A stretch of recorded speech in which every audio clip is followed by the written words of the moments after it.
Bueno, pues vamos a empezar. Buenas tardes a todos. Buenas tardes. Buenas tardes a Javier, sobre todo, que es el autor, el poeta que nos va a hablar hoy del último libro publicado en una colección de breviarios de la editorial Atenaica, que cuenta con otros generosos títulos que invitamos a visionar y a ver a cualquiera que vea esta grabación y a los oyentes que nos escuchen en directo.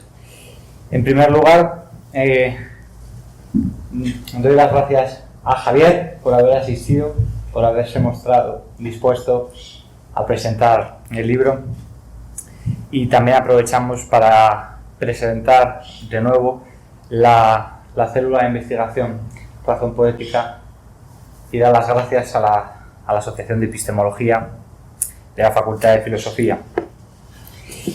Y gracias sobre todo a Jeremy, el presidente, y a Vanessa también, y al resto de miembros que no pueden estar hoy aquí. Bueno, yo quería empezar leyendo, si te parece, la primera parte, una serie de citas o subrayados que tengo aquí y que tú escribes en dedicación al lector, ¿no? Titulado Querido lector. Entonces, si te parece, lo leo y luego damos pie a que nos cuentes un poco cómo surge el libro y tu relación, sobre todo, con otra parte que me interesa más, que es la poética, ¿no? Dice así la introducción del libro. Querido lector, con emoción y gran responsabilidad me dirijo a ti mediante este breviario en el que la vida y la poesía intentan respirar por el mismo pulmón, y en ti a todos aquellos jóvenes que no solo habitan con frecuencia la geografía sin fronteras de un poema, su misteriosa altitud, sino que han sentido esa alteración inexpresable, ese silencio que precede a la nevada cuando ante una cuartilla han estado dispuestos a encarnarse dentro del lenguaje. Acto este que exige, si verdadero, la participación de todos los sentidos y un ejercicio del pensamiento, la memoria y la imaginación capaz de cambiar el sentido del tiempo, ahondándolo hasta hacer del instante eternidad. Y dice más adelante, ya a mediados de esta introducción, en la página 16, Javier, lo siguiente: no hay nada nuevo bajo el sol en cuanto a los temas, pero en su expresión verdadera sí puede haber de otro modo lo que en ellos hay de inmortal. ¿Cómo escribir, por tanto, un poema que adquiera tal entidad sin haber leído a los grandes autores y haber hecho de ellos nuestra corriente sanguínea? Esta y otras preguntas formuladas o implícitas nos las haremos en las siguientes páginas, en las que con frecuencia me gustaría desaparecer, como sucede en no pocas ocasiones en el poema, para que sean poetas que forman parte de mi biografía los que hablen por mí, aunque quizá escuchéis al fondo mi pulso que desde este momento os ofrezco con el único deseo de celebrar con todos el tesoro de la poesía y de entrar con vosotros en ese amanecer desconocido, pero desde su inicio pleno, en el que siempre nos instala el acto creador. Con estas palabras inicia el poeta Javier Lostalé la introducción de Lector Cómplice, este libro que forma parte de una serie de libros de la cual Javier me imagino que hablará, y que el espíritu es recoger un poco aquellos textos que por lo menos a mí me recuerdan a aquellos textos de Paul Valéry, sobre todo por el lirismo que contienen, ¿no? Y antes, ya para dar pie al autor, que es lo que verdaderamente nos interesa, reivindicar que el libro se abre con una cita de Miguel de Cervantes y de María Zambrano, Cernuda, José Luis Rey, Gerardo Diego y el eterno Ezra Pound. Creo que es en el fondo, ¿no?, una reivindicación, Javier, por retomar a los clásicos, ¿no? Sí, y yo quiero leer las citas porque a mí me gusta tanto en este libro como en los libros de poesía que escribo poner siempre las citas al principio y luego ya los poemas que no tengan ninguna cita ninguno, sino que haya una serie de citas al principio que de alguna forma resumen el espíritu del libro. Y las citas con que se abre este lector cómplice son como has citado tú muy bien, Miguel de Cervantes, saber sentir es saber decir, dice Cervantes. María Zambrano, escribir y leer es defender la soledad en que se está. Luis Cernuda, son las circunstancias las que despiertan la poesía en el alma del poeta. José Luis Rey, el poeta cordobés, dice: todo poeta habla de la vida para ser más allá de la muerte. Gerardo Diego escribe: la poesía no nace ni muere, vive, está viva, se acerca o se aleja, pero siempre está despierta como la mar. Y finalmente Edgar Pound afirma que para decir solo lo visible de lo visible, mejor callarse.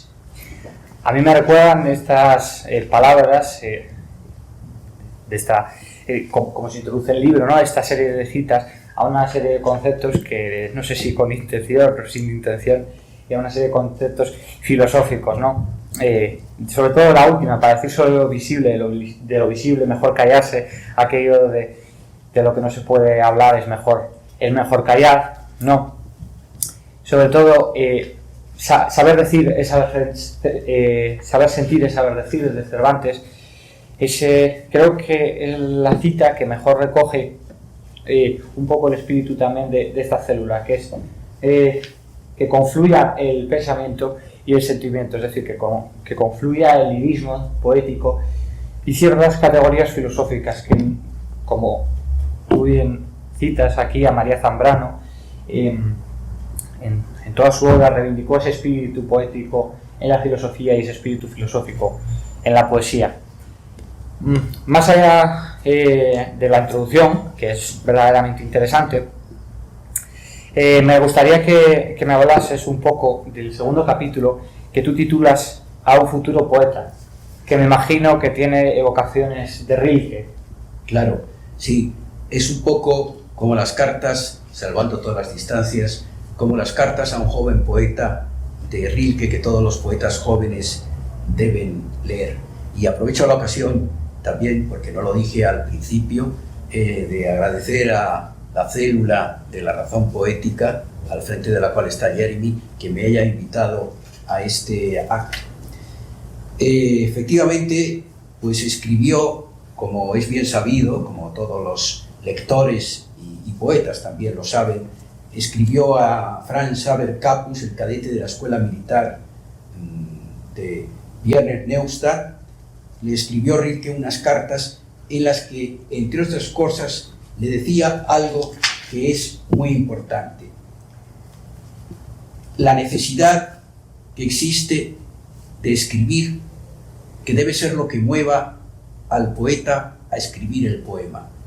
Si usted, decía Rilke, no siente la necesidad de escribir tan viva como si en ello le fuera la propia vida, mejor es que no escriba. Por eso yo digo: así pues, quien aspire a ser poeta ha de responder en primer lugar a un verdadero estado de necesidad, cuya temperatura se mide mediante el termómetro más fiable, el de la hondura de la mirada interior, consciente de que todo sucede dentro de nosotros, donde se generan primero las preguntas que tendrán más adelante respuesta. El creador, y cito aquí al propio Rilke, debe ser un mundo por sí mismo y encontrarlo todo en sí mismo, y esto es sustancial en la naturaleza. Así que por un lado la necesidad, y por otro lado, también Rilke se refiere a ello, la soledad.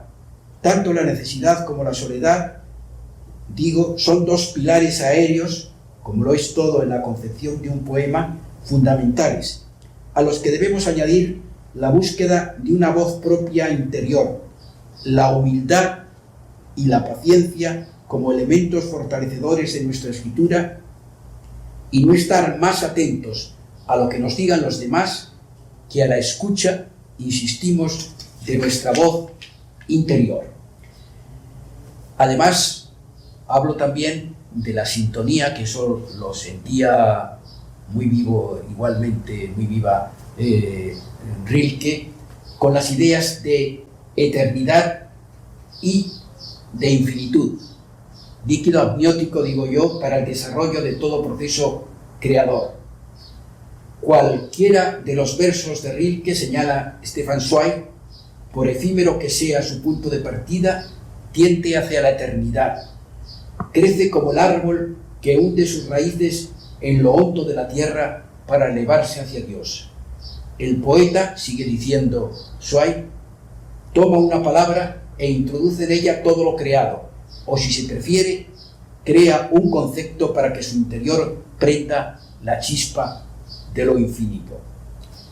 Bueno, y al final yo termino este espacio dirigido a los jóvenes basándome en las cartas a un joven poeta de Rilke, diciendo que la creación poética es algo tan serio como la propia vida y que es un destino. Y en este momento me acuerdo, aunque no le cite yo aquí, lo que siempre ha dicho el poeta Antonio Colinas, de que la poesía es una forma de ser y de estar en el mundo, o como dice Gamoneda, es mucho más que un género literario, está por encima de ser solo un género literario. De ahí la relación, ¿no? Y el espíritu de un poco de esta célula, es decir, que no se quede solo en un mero género reducido, sino que trascienda, ¿no? De hecho, tú señalas en un momento determinado que la poesía no es sino es un destino, y cito, y es que el poeta, ¿no? Tiene que practicar una mirada interior, y sigues después, parafraseando, dice, entre sí mismo, investigue el motivo que le impulsa a escribir, compruebe si extiende sus raíces hasta el rincón más hondo de su corazón, y dígase a sí mismo si moriría en caso de que le estuviera vedado escribir. Es decir, en el caso de que al creador, ¿no? se le prohíba ese mundo interior, que de hecho tú vuelves a citar en la página 23 y dices, el creador debe ser un mundo por sí mismo y encontrarlo todo en sí mismo, y esto es sustancial en la naturaleza. Y a mí me gustaría que nos hablases en esta concepción de la poesía como una experiencia vital, si se quiere, no poesía de la experiencia, sino la poesía entendida como también el desarrollo de la propia vida, ¿no? Que tú señalas que de hecho no hay recompensa al final, igual que en la vida no hay que esperar recompensa. No hay que esperar recompensa. Me gustaría que nos hablases un poco de la soledad creadora. Sí, bueno, la soledad creadora, claro, es fundamental también, porque eso responde a la cita que yo ponía al principio de María Zambrano, que exactamente dice: escribir y leer es defender la soledad en que se está. Claro, la soledad del poeta es una soledad acompañada de multitud de seres que, aunque uno no se dirija expresamente al escribir a ellos, porque no está pensando expresamente en ellos, pero que sí, una vez que está escrito el poema, esa soledad se completa o está en compañía de todos los posibles lectores. Bueno, Vicente Aleixandre, por ejemplo, decía que con que existiera un solo lector, uno, de su obra, con eso ya estaría justificado la escritura del poema. Por tanto, es una soledad acompañada. Y es una soledad que tiene además como compañía especial al lenguaje, porque la poesía es fundamentalmente lenguaje, porque el lenguaje es el que crea vida, una vida exenta dentro del poema. Yo he contado más de una vez que cuando estaba escribiendo, por ejemplo, uno de mis últimos libros, titulado El pulso de las nubes, pues no, exactamente no era El pulso de las nubes al que corresponde esta anécdota. Estaba escribiendo Tormenta Transparente, que fue el libro anterior al Pulso de las Nubes. Estaba escribiendo un poema de amor por la noche, me acuerdo, y estaba viviendo la historia amorosa más intensa que había vivido nunca. Mucho más intensa que las historias amorosas que uno haya podido vivir en la realidad. ¿Y qué es lo que pasaba? Que a través del lenguaje estaba creándola hasta el máximo de sus posibilidades. De modo que también tenía la otra cara, y era que al terminar la escritura del poema, esa experiencia amorosa se desvanecía, ya quedaba en todo caso para que algún lector se incardinara en ella, pero ya se desvanecía. Y entonces uno se daba cuenta que la vida que luego estaba viviendo era una vida mucho más pobre que aquello que le había conseguido el idioma que viviera en aquellos instantes. Eso yo creo que es algo fundamental.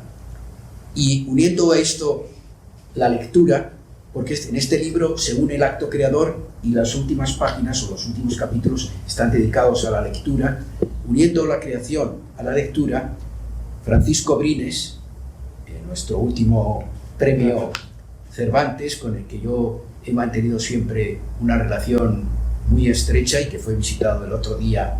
Los reyes se acercaron a esa mansión que tiene en Oliva, llena de naranjos, con la línea azul del mar al final, una casa llena de pinturas, incluso hay algún Picasso y algún Dalí, con una biblioteca de miles y miles de volúmenes, que es una casa que realmente es una maravilla, y en donde, como él dice en su poesía, en esa casa transcurrieron todas sus edades, la edad de la infancia, la edad de la adolescencia, y luego al final de su vida ha vuelto otra vez a ella, y es donde está ahora viviendo, aparte de que él ya no sale apenas porque su salud es una salud que está muy, muy quebrada y por tanto no sale de ahí. Pues él decía que cuando hay un verdadero poema, el lector lo que hace mientras lo va leyendo es escribir otro poema, que es el suyo, un poema que no escribe, dice, en una cuartilla, sino en el aire. Y entonces se pregunta Francisco Brines, ¿y qué poema es ese que el lector está leyendo, está escribiendo? Pues el poema de su propia vida, que se va incardinando en los versos que va leyendo. Y por tanto, el lector, incluso a veces, aunque sea en el aire, lleva a escribir un poema mucho más intenso que el propio poema escrito por el autor. Por eso hay muchos lectores que, si te hablan de un poema, llegan muchas veces mucho más allá que el propio poeta pensó cuando lo escribía, ¿no? De hecho, la figura del lector que tú señalas, ¿no?, ya mismamente en el título, lector cómplice, a mí me recuerda un poco a una serie de notas de Borges, ¿no?, que tanto reivindicaba la figura del lector. Y a tenor de lo que has dicho de Francisco Brines, sí se cumple en el fondo, ¿no?, esa búsqueda del mundo interior que requiere todo acto creador, todo poeta. Es decir, el poeta tiene que ser capaz de habitar su propio templo, su propia casa. Y en ese sentido también, no solo en tu poesía, sino también en este libro hay un componente religioso, yo creo, bastante fuerte, que luego sería de valor, ¿no?, destacar. En el tercer punto, titulado El acto creador, claro, tú introduces el capítulo con una cita de Vicente Gallego que dice: el poeta solo ayuda al parto, no concibe la criatura. Y es curioso, porque en el fondo esta concepción es ciertamente tiene similitudes con una concepción materialista de la poesía, es decir, a un individuo, igual que tú nos has comentado, aquella noche, aquella experiencia amorosa, ¿no?, que después, tal como apareció, se desvaneció. Claro. Lo mismo es con el individuo, lo mismo es con el poeta, y supongo que lo mismo es al final con el poema, ¿no?, que siempre es uno y distinto, siempre sí, es lo mismo y distinto. Claro, esta cita de Vicente Gallego es muy acertada, porque dice: el poeta solo ayuda al parto, no concibe a la criatura. Es verdad, porque la criatura se concibe cuando ha terminado el poema y el lector lo ha leído. Ese es el momento realmente que se concibe la criatura. Y lo que ha hecho el poema nada más es estar como si fuera en el vientre de una mujer los 9 meses hasta que se produce el parto mediante la lectura del autor. Y yo aquí en este capítulo voy examinando el proceso desde mi propia experiencia. Claro, otros poetas pueden sentirlo, tú mismo también como poeta puedes sentirlo de otra manera. El acto anterior a la creación lo examino, lo que sucede mientras se va escribiendo y lo que pasa al final, después de haberlo escrito. Eso es un poco el tema de este capítulo, ¿no? Y por eso, cuando hablo al principio de 3 tiempos, cada uno con su propio estado de espíritu, existen en el acto de dar luz a un poema. El previo a su escritura, que generalmente se apodera de nosotros sin pedirnos permiso, y que es una especie de destemplanza nacida de un sonido, del reflejo de un rayo de sol en un escaparate, de unas palabras escuchadas, o sencillamente de una vaga sensación de que algo todavía sin nombre va a nacer dentro de nosotros. Destemplanza que puede mantenerse por sí misma mientras llegamos a la cuartilla, o que a veces requiere ser alimentada, y hay algunos poetas que lo hacen. El propio Gerardo Diego siempre escuchaba música cuando iba a escribir, mediante la lectura de unos versos de nuestro poeta de cabecera o la audición de alguna música que forme parte de nuestras vivencias más íntimas.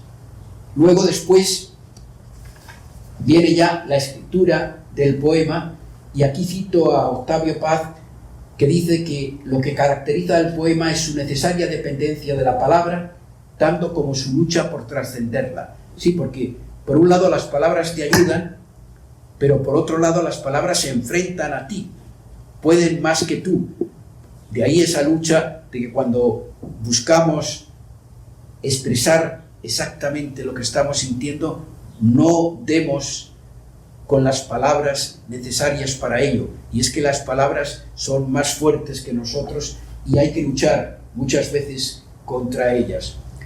Y luego también es muy importante no olvidarse que lo que se cuenta en el poema no es tanto una vivencia como la huella dejada por esa vivencia. Por eso las cosas más importantes de nuestra vida muchas veces se reflejan en un poema pasado cierto tiempo, ¿no? Y es la huella la que dejada, la que actúa en nosotros a la hora de escribir. Y esa vivencia está iluminada y modificada por la memoria y la imaginación. La imaginación para mí me parece que es importante en todo, pero es importante también en la poesía. Es decir, yo creo que en la poesía en los poetas en general actúa mucho la imaginación, porque la imaginación lo que hace es trascender la realidad y buscar más lo oculto. Una realidad, si nosotros la imaginamos sin dejar de ser real, porque la imaginación, ya sabes, o ya saben los que nos ven o escuchan, se diferencia de la fantasía en eso, en que la realidad no se rompe, sigue existiendo la realidad, pero a través de la imaginación se trasciende esa realidad y se llega a lo más oculto. Y luego, a terminar el poema, yo creo que casi todos tenemos la costumbre de leerlo en voz alta, de escuchar incluso la música, que es tan importante. Luego, al hablar de Eliot, recojo solo el aspecto musical de la poesía de Eliot, porque la música crea sentido. Y eso nos ayuda a comprender lo que hemos escrito, a sentir lo que hemos escrito mediante... claro que luego al día siguiente a lo mejor volvemos a leerlo y ya no nos gusta tanto, porque la poesía, y es algo que también ha dicho más de una vez Antonio Gamoneda, es el género, utiliza el género entre comillas, porque ya digo que no cree mucho en los géneros, más movible. Porque mientras tú estás escribiendo el poema, el propio lenguaje va haciendo que a lo mejor tú en el principio vas a decir una cosa y dices otra, porque es el lenguaje el que te lleva a decir otra cosa. Y al final resulta que el final del poema no tiene nada que ver con lo que uno pensó que podría haber sido el poema. Y lo mismo ocurre en el lector, que el lector lee un poema de Juan Ramón o de Rilke o de Cernuda o de quien sea por la mañana y puede decirle una cosa, y si lo vuelve a leer a las 7 de la tarde, le dice otra diferente. Es decir, que la capacidad de resucitar significados del poema es infinita. Y también la posibilidad de que dentro del propio poema, cuando vas escribiendo, se vaya desvaneciendo de algún modo lo que has escrito. Bueno, y luego se llega al estado límite, que es cuando uno ya lleva escritos unos cuantos libros, sobre todo han pasado muchos años de su edad y vuelve, por ejemplo, a leer algún poema escrito hace 15 o 20 años y se da cuenta de que no, que ese poema, lo que sintió entonces y a lo que se refirió ese poema, está ya tan lejos de él que no lo reconoce. Es decir, que le resulta hasta extraño para él mismo el poema que antes escribió. Eso implica esa movilidad que existe en la creación poética, tanto en lo que se refiere al autor como al lector. De hecho, tú citas en el siguiente capítulo una frase de María Zambrano, que es: escribir es defender en la soledad en la que se está. Claro. Y es en esa soledad, a tenor de también, ella fue muy amiga de José Ángel Valente, o un poeta que reivindicaba esa figura de silencio. Yo creo que claro, la variedad de sentidos será en la contraposición al ritmo, a la música, claro, en el silencio. Sí, y el silencio yo creo que es muy interesante también. Luego hay, el siguiente capítulo, uniéndolo un poco a lo que tú dices, se titula Ámbitos, y ahí se habla del ámbito de la soledad, del ámbito de la memoria, del ámbito del pensamiento, del silencio. Hay un poeta contemporáneo, periodista también, buen amigo, Antonio Lucas, que todos vosotros seguro que lo conocéis, que dice que la poesía viene del silencio y va hacia el silencio. Es decir, un poema está lleno de silencio, y yo digo que es un oído transparente donde nunca duerme la pasión, y además un silencio que posee tacto, pues conquista lo que sueña desde el más íntimo temblor. Y luego cito a Ramón Andrés, que es, aparte de poeta, escritor y musicólogo, y ha escrito algunos libros magníficos sobre música, que dice que la lengua del alma es el silencio y un ingrediente esencial de la profundidad del amor. El silencio, que subraya también un profesor y un historiador que publicó en un libro muy interesante que se llama Alain Corbin, que ha escrito así, pronunciado de una forma natural, Alain Corbin, que es un libro publicado en Acantilado, que yo no, me parece que yo lo recomiendo, ¿verdad? Y luego el espacio también, porque dice Gastón Bachelard que para el conocimiento de la intimidad es más urgente el espacio que cualquier cosa. Y es verdad, porque si nosotros queremos recordar, por ejemplo, una escena de amor vivida, más que el tiempo, que también juega, más que el tiempo influye el espacio, es decir, recordar a través de la memoria los espacios en los que eso sucedió. Por eso el espacio es fundamental. Y también, hablando del espacio, digo yo, enseguida emerge Jorge Guillén y su cántico, donde el espacio lo anuda todo en plenitud, porque existe plenitud para Jorge Guillén en un río, en una valla, en un escaparate o en unas manos entrelazadas de unos enamorados. Espacio que se torna asombro y prodigio en una poesía, me estoy refiriendo a Jorge Guillén, cuya máxima celebración se refiere al hecho de ser. Por ejemplo, transcribo algunos versos aquí: el balcón, los cristales, unos libros, la mesa, nada más esto. Sí, maravillas concretas. Y ágil, humildemente, la materia percibe, gracia de aparición. Eso es cal, esto es mimbre. Y luego que el espacio nunca es inocente, digo también porque el espacio tiene memoria.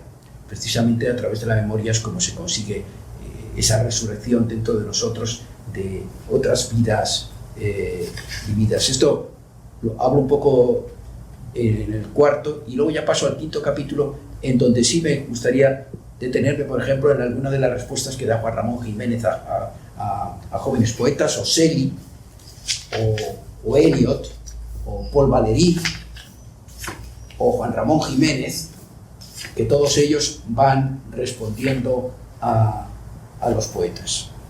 Sí, está, de hecho es un libro, bueno, pues explica, sería bueno explicar un poco, ¿no?, el espíritu del libro, pero es ese, no es ningún, para aquel que lo quiera comprar o disfrutar, no es ningún estudio preciso, sino que es un recorrido a través de el verdadero espíritu, que es el espíritu del Claro, poeta. sí, no, es un breviario, además, y así cuando se me encargó escribirlo, se me dijo, un breviario fundamentalmente lírico, porque, por ejemplo, otro de los breviarios que ha escrito Jaime Siles, que se llama Eliot en España, es un libro mucho más denso desde el punto de vista doctoral, de conocimiento, como suele ser todo el conocimiento de Jaime Siles, que es realmente abrumador en todas las materias, y este en cambio es un breviario que me pidieron que fuera fundamentalmente lírico, es decir, que aunque hablara de eso, pero que abundara en poesía en sí mismo, de lo que yo estaba hablando, aunque fuera de la poesía o de la lectura. Y por eso, por ejemplo, cuando Juan Ramón Jiménez va respondiendo a los poetas, yo estas respuestas las he entresacado naturalmente de los libros Ideología, que son como pensamientos y aforismos de Juan Ramón Jiménez. Pero va respondiendo, por ejemplo, a algunas. Por ejemplo, dice: ¿debe imponerse, se pregunta el poeta joven, o no tan joven, el impulso a la hora de escribir un poema? Y entonces dice Juan Ramón Jiménez: en poesía, lo espontáneo siempre sometido a lo consciente. Bueno, él escribe consciente, con su peculiar lenguaje. ¿Y cómo dialogan, pregunta el poeta Juan Ramón Jiménez, el instinto y la inteligencia a la hora de crear? Y dice Juan Ramón: el instinto nos da un verso y la inteligencia tiene que esforzarse en comprender el verso del instinto, en descifrarlo, en componer el cuadro del cual aquel verso es solo una chispa. ¿Y debemos corregir mucho el poema, darle muchas vueltas?, pregunta otra vez el poeta. Y responde Juan Ramón: corregir no es agotar, no es matar, es completar, dejar vivo para siempre. Bueno, eso lo sabía él, que era para siempre, porque no hacía más que corregir constantemente los poemas, aunque yo creo que alguna vez al corregirlos los mataba, pero en general era constante. No había un poema, yo creo que a él los poemas que escribía al día siguiente ya eran otro poema, porque estaba constantemente corrigiendo todo lo que escribía. Y el poema dice más adelante: la poesía debe emocionar, y responde Juan Ramón: poesía que no prende, que no contagia, por bien que esté, no sirve de nada. O sea, la poesía que no emociona no sirve de nada. Y la fama cabe dentro de la creación poética, porque también hay algunos poetas jóvenes, y a lo mejor no, nosotros tampoco tan jóvenes, parece que de una forma a lo mejor subconsciente buscamos la fama, cosa que a través de un libro de poemas es muy, muy difícil. Bueno, la fama cabe dentro de la creación poética, le preguntan, y responde Juan Ramón: nunca han corrido mis libros detrás de la fama. Cada uno de ellos ha surgido de su lugar y de su hora. Con mi obra aspiro a perdurar, pero no como famoso vivo estático, sino como perenne espíritu ardiente. Y hablando de los críticos, le preguntan: ¿lo que digan los críticos debe influir en la valoración por el propio autor de lo escrito? Y responde Juan Ramón: no comprendo más que una crítica, la autocrítica. Y finalmente, ¿qué piensa de la vida literaria? Esa vida que a veces se hace y que a veces es tan superflua. Dice: vida poética, afirma Juan Ramón Jiménez, no literaria. Y subraya: obra, amor, naturaleza y casa. Esos son los elementos centrales. ¿Y cómo se gesta un poema?, le preguntan finalmente. Pues pasear, contemplar, meditar, crear. Se va siguiendo este itinerario. Y ya termino yo este capítulo diciendo: después de haber recibido estas respuestas, solo podemos escribir otro aforismo. Nunca atardece Juan Ramón Jiménez dentro de nosotros. Y es como termina este capítulo, en donde va él respondiendo a una serie de preguntas de los autores. En relación a estas respuestas que da Juan Ramón, se evoca también un espíritu que también recoge este breviario, que no por el hecho de ser lírico es simplemente una reducción de sentimientos, sino que la poesía tiene que trascender la propia palabra, tiene que haber algo más. Y tú, de hecho, subrayas en un momento a tenor de Eliot, citas, dices: no basta, seguimos leyendo las palabras de Eliot, con conmovernos profundamente oyendo recitar un poema en una lengua desconocida para nosotros, si luego descubrimos que no encierra ningún significado y por tanto es un engaño. Y si hablamos de música, esta existe tanto en las imágenes como en los sonidos, que a mí personalmente me ha recordado a aquello que no solo señalaba Carl Gustav Jung respecto al símbolo, sino otros tantos filósofos referido a que el símbolo es el arte de pensar en imágenes, ¿no? Y creo que este libro recoge en sí mismo, es un símbolo a la lectura, pero también al lirismo que inunda al poeta y a tu obra poética, de la que me gustaría que hablases al final. Sí, al final ya vamos hacia la parte última de esta conversación. Lo que haré será leer mi poesía. En general son poemas siempre breves. El libro que he terminado hace un poco, que sucede al último libro publicado en la colección Vandalia, de la Fundación José Manuel Lara, en el 18, que se titula Cielo, y que siguió. Hay como una trilogía que son Tormenta Transparente, que publicó Calambur en el año 2010, siempre hay 4 años de diferencia entre uno y otro. El Pulso de las Nubes, que publicó la editorial Pretextos en 2014, en el 2018 Cielo, que lo publicó la editorial Vandalia, la colección Vandalia de la Fundación José Manuel Lara, y ahora este libro, cuando se publique, se titulará Ascensión.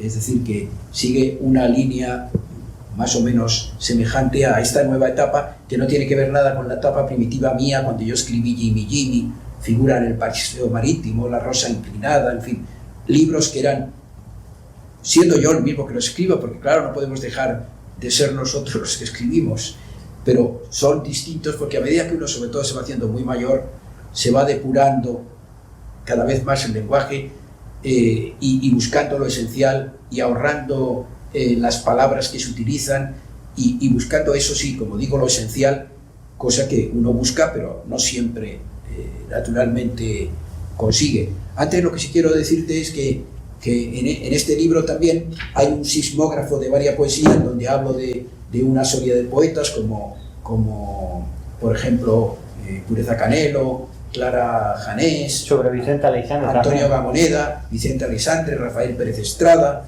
en fin, hay una serie de poetas. Y luego ya viene la parte de la lectura, en donde a través de palabras voy uniendo esas palabras a lo que significa para mí la lectura. Por ejemplo, conducta y lectura, soledad y lectura, invisibilidad y lectura, bálsamo y lectura, infancia y lectura, naturaleza, pensando un poco en Novalis, y lectura, y jardín y lectura, y al final algo que digo, latido lector. Si quieres leo nada más ese. Sí. Es este texto que ya está al final del libro, antes de la confesión, que es una especie de poética con la que termino, que dice: latido lector, por ti, oh corazón maravilloso, tengo el alma ligera y los pies torpes, y ese aire misterioso de los que aman en secreto. Quien esto escribió es nada menos que Rafael Cansinos Asens, tan admirado por Borges, al que no le importaría que aplicáramos su texto a los latidos que encierra una buena lectura, porque mientras leemos no existe ninguna sombra que oculte el corazón. El tiempo y el espacio se adelgazan hasta quedar de ellos su vibración más íntima, y súbitamente nuestra mirada lectora se llena de luz marina, estando muy lejos del mar. Mientras leemos, no cesamos, sin saberlo, de amar, pues vamos dando voz a lo que todavía no existe hasta quedarnos dentro de su anunciación. No hay norma ni frontera que nos impida desatar lo más atado y vivirlo hasta su final, ni distancia que no se transforme en aventura sin tener que caminar. En mágico desorden se buscan y encuentran en ella, en la lectura, fábula y realidad, y el lenguaje arde en lo que nombra. Oh corazón maravilloso, engendrado por la lectura, nunca nos abandones, que tu licor nos trastorne con la más alta existencia, la de la vida en el cielo de cada hora consumada.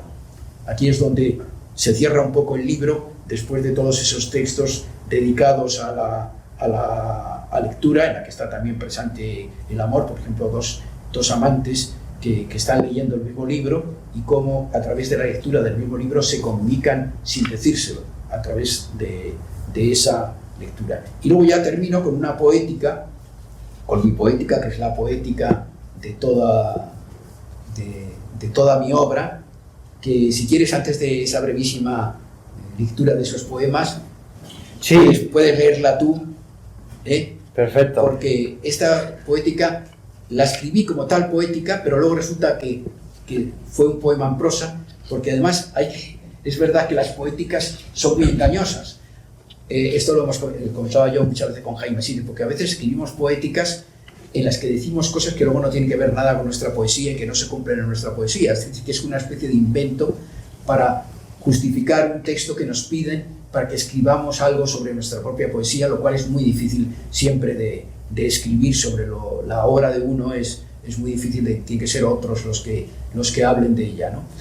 Y entonces yo intenté escribir una poética, pero en realidad lo que me salió fue un poema en prosa, que eso sí creo que yo lo sentí. Bueno, los poemas en prosa para mí son muy fundamentales. Yo tengo un libro que se titula La Estación Azul, como el programa de radio de la Estación Azul que creamos Ignacio Guerrero y yo en el año 2000, que todavía sigue vigente y yo sigo incluso colaborando algo en él.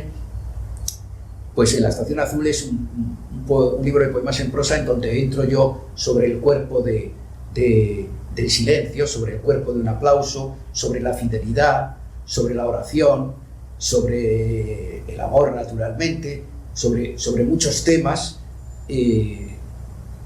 Entro dentro de estos textos. Fueron publicados a finales de los 90 en el ABC de Madrid. Durante 15 días se publicaba uno de estos textos literarios que luego me costaba mucho escribir y me di cuenta que en realidad lo que eran poemas en prosa, y efectivamente esos textos más alguno nuevo se recogieron luego en un libro que ha tenido en la editorial Renacimiento, se ha reeditado ahora recientemente, ya hace 4 años que se ha reeditado el libro ese, con algún añadido, con 2 o 3 textos más que no se habían publicado antes. Pero a mí el poema en prosa, lo que pasa es que luego no he vuelto a tener necesidad de escribir poemas en prosa, pero me gustaría volver a escribir alguna vez algún poema en prosa.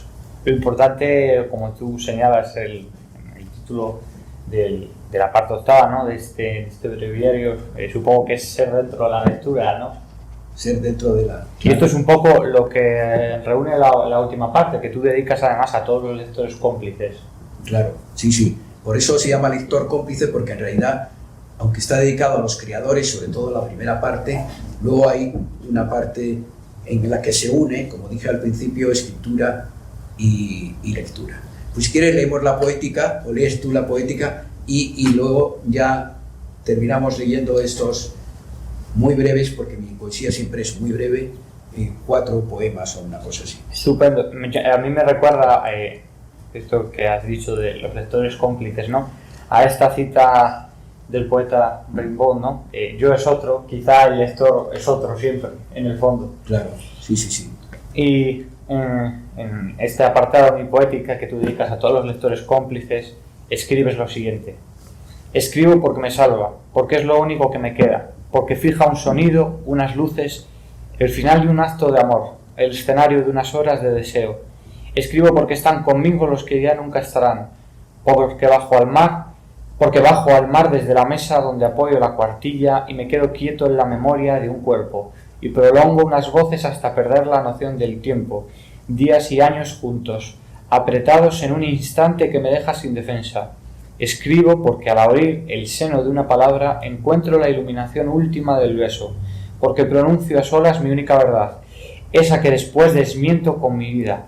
Escribo porque hay un llanto íntimo que me purifica desde que comienzo a hacer signos en el papel, porque poseo las cosas de su respiración humana y puedo habitar aquello de lo que fui desterrado. Escribo para ser joven y alimentar una esperanza radical, para tener lo que no tengo y escuchar lo que nunca me dijeron.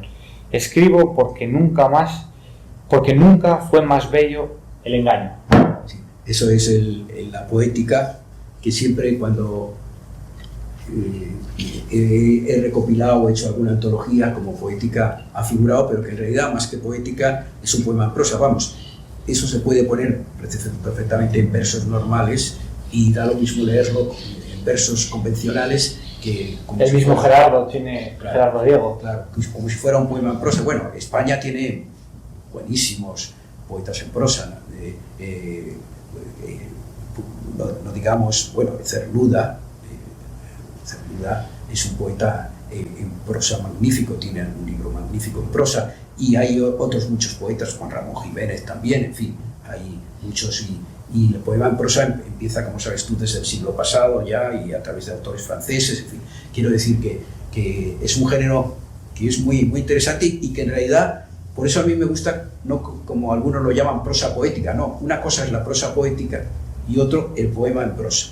La prosa poética puede ser pues una prosa escrita sobre otro autor, por ejemplo, que tenga algo lírico, etcétera, etcétera. Pero el poema en prosa es un poema exactamente igual que el poema en la forma convencional. Entonces el libro Ascensión,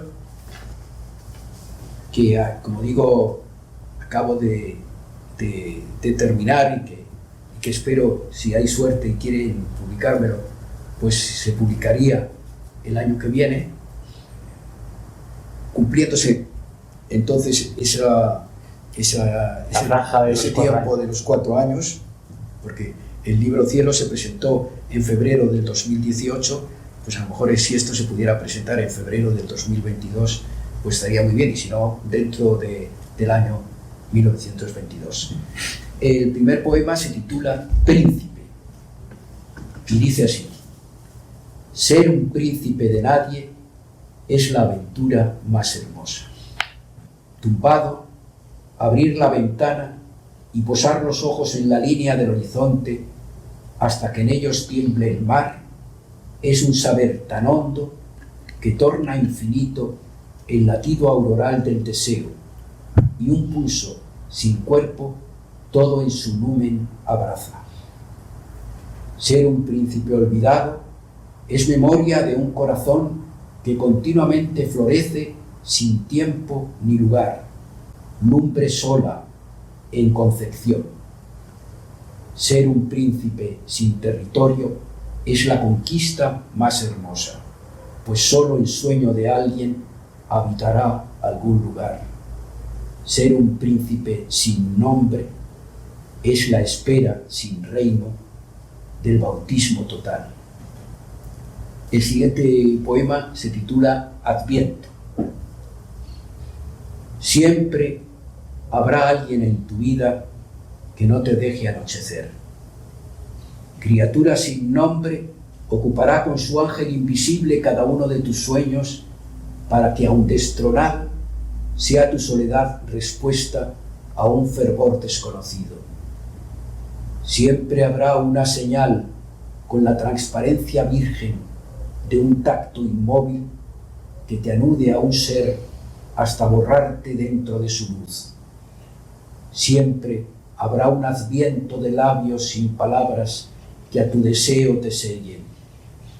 Sin destino ni figura, cada día tu historia escribirás, pues bastará a tu corazón consumarse en hermoso latido solitario. Y estos dos últimos, este es existir. Sé que existo por ti, que más me alzas cuanto más me olvidas. Sé que aunque no llegues, te escucho hasta ensordecer. Cada uno de mis pasos ha ido escribiendo tu vida, que entera es ya mi cicatriz. Quiero ascender hasta en tu vuelo respirarme, no regresar de todo cuanto fui en su paraíso imposible. Amor, no seas, para que mi memoria te imagine, hasta ocupar tanto tu lugar, que la muerte sea vencida. Y termino con este muy breve, que se llama Solitud, y dice: tu lugar es no tener lugar, estar siempre en el tránsito, arder en la pureza de tu propia compañía, transformar el desierto en la belleza de una lágrima. Entre ti y la niebla, en silencio, aún sucede la estación total. Muchas gracias, Javier, por estos poemas y por la presentación de este fantástico libro, que aprovechamos para decir que, citar los otros títulos que componen la colección, ¿no? Que son Las imágenes de la aventura, de José Antonio Antón Pacheco, El arte de editar libros, de Adolfo García Ortega, Un Eliot para españoles, de Jaime Siles, Añoranza y necesidad de la tercera España, de Luis Antonio Villena, y como no, lector cómplice de un servidor aquí presente. Pues muchas gracias por estar aquí en la Facultad de Filología, en este salón de grados. Gracias también a Jeremy, que es el promotor de esta lectura desde su célula de la razón poética tan de María Zambrano. Sí. Claro, porque la razón poética es la razón de María Zambrano, que también coincidía en parte, aunque ellos disputaron mucho cuestiones sobre esto, con la razón, lo que pasa es que era distinto el concepto, con la razón poética de Ortega y Gasset. Sí. Porque Ortega y Gasset también hablaba algo de eso, aunque no coincidía exactamente. Creo que ellos fueron muy amigos durante mucho tiempo, pero luego sí, siguieron siendo amigos, pero en cambio sus discrepancias de tipo filosófico eran bastante visibles, ¿no?, entre Ortega y Gasset y María Zambrano. Así que muchas gracias y también al oyente presencial.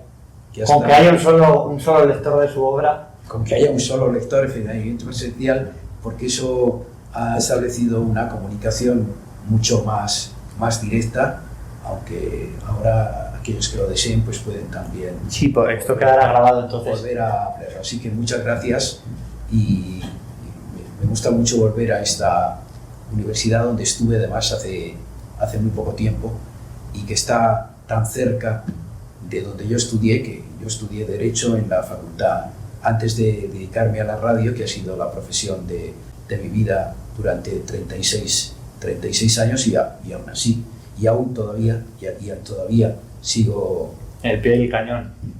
Sí, colaborando un poco con Radio Nacional de España, que es donde he trabajado siempre. Con la Estación Azul, programa que, junto a Ignacio Lodero, ¿no? Con la Estación Azul, sí. Ignacio Lodero ahora es el director de Radio Nacional y por tanto ya no lo hace, ahora lo hace Cristina Hermoso de Mendoza, pero seguimos trabajando en ese programa que se emite, ya aprovecho la ocasión, los domingos de 3 a 4 de la tarde, todos los domingos. Pues te invitaremos nuevamente y espero que todos sigamos siendo lectores cómplices. Eso es. Y muchas gracias también a ti, Pero Diego Varela, que es poeta, que es un especialista además en Cirlot y en Eliot, y en fin. No hay amistades literarias, como diría Vicente Alessandro, hay amistades. Sí, eso sí, pero que estés tú delante creo que decir que es una cabeza muy bien organizada dentro de estos estudios, aparte de su condición también de poeta. Así que muchas gracias a todos.